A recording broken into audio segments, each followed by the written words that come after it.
हैं न्यूज गंगा और मैं हूं आपके साथ निशा भारद्वाज।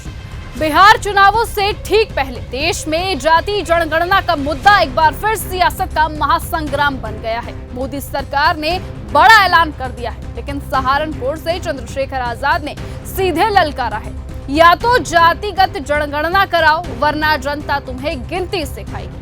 बिहार चुनावों से ठीक पहले केंद्र सरकार ने एक बड़ा दांव चला है।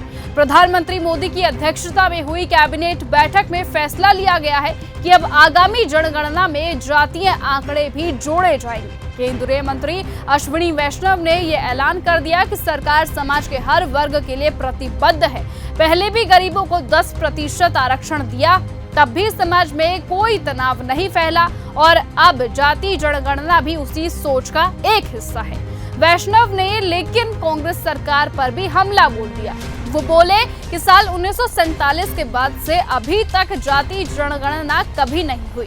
मनमोहन सरकार ने भी इसे सिर्फ राजनीतिक फायदे के लिए हवा दी। वादा तो किया, लेकिन हकीकत में सिर्फ एक सर्वे कराया। लेकिन सहारनपुर से एक बड़ी खबर अब निकलकर सामने आई, जब आजाद समाज पार्टी के चीफ चंद्रशेखर आजाद ने केंद्र सरकार को सीधे चुनौती दे दी और ये मांग की कि हमने कल नहीं सालों पहले ये आवाज उठाई थी, संसद से लेकर सड़क तक आवाज बुलंद की थी। 3 फरवरी को लोकसभा में मैंने सबसे पहले जाति जनगणना की मांग रखी थी। 2024 में दिल्ली के इंदिरा गांधी स्टेडियम में भी ये मांग की गई थी। चंद्रशेखर आजाद सरकार पर सवाल उठा रहे हैं कि क्यों अब आई जाति जनगणना की याद।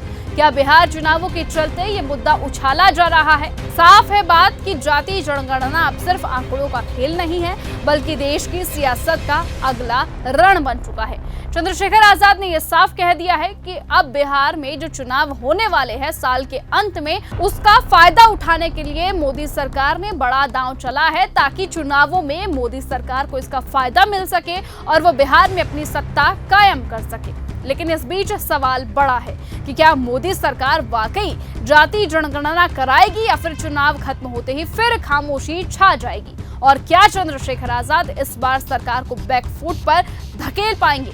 साथ ही साथ आपको बताते चले कि चंद्रशेखर आजाद ने अपने ट्विटर हैंडल पर वो 3 फरवरी की जो वीडियो है वो भी पोस्ट की है। साथ ही उसमें अपना बयान भी उन्होंने पोस्ट किया हुआ है। उन्होंने साफ कहा है कि उन्होंने ये मांग आज नहीं बल्कि पहले ही उठाई थी, जो कि अब मोदी सरकार ने मानी है, क्योंकि अब बिहार में चुनाव होने वाले हैं।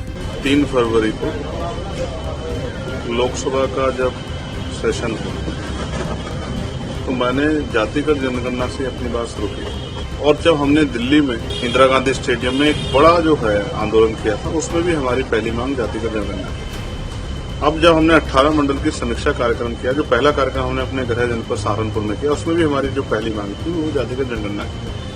हम जातिगत जनगणना की अहमियत को समझते थे और मैं ये मानता भी हूँ कि अगर जातिगत जनगणना होगी तो उससे विशेषकर पिछड़े वर्ग की जातियों को बहुत सारी महत्वपूर्ण जानकारी हम तक पहुंचे। देखने वाली दिलचस्प बात ये होगी कि क्या सचमुच मोदी सरकार को जाति जनगणना का फायदा अब बिहार के चुनावों में होने वाला है या फिर नहीं। फिलहाल आप इस बारे में क्या सोचते हैं कि क्या जातिगत जनगणना कराना सही है या फिर नहीं? कमेंट सेक्शन पर अपनी राय लिखकर जरूर बताएं और ऐसे ही लेटेस्ट अपडेट और खबरों के लिए आप बने रहें और देखते रहें न्यूज गंगा। नमस्कार। ऐसी ही खबरों को सुनने और देखने के लिए सब्सक्राइब करना बिल्कुल मत भूलिएगा चैनल न्यूज गंगा। खबरें अच्छी लगी तो लाइक का बटन दबाना बिल्कुल मत भूलिएगा। कमेंट बॉक्स में टाइप भी कर सकते हैं और हाँ, शेयर करना भी बिल्कुल मत भूलिएगा।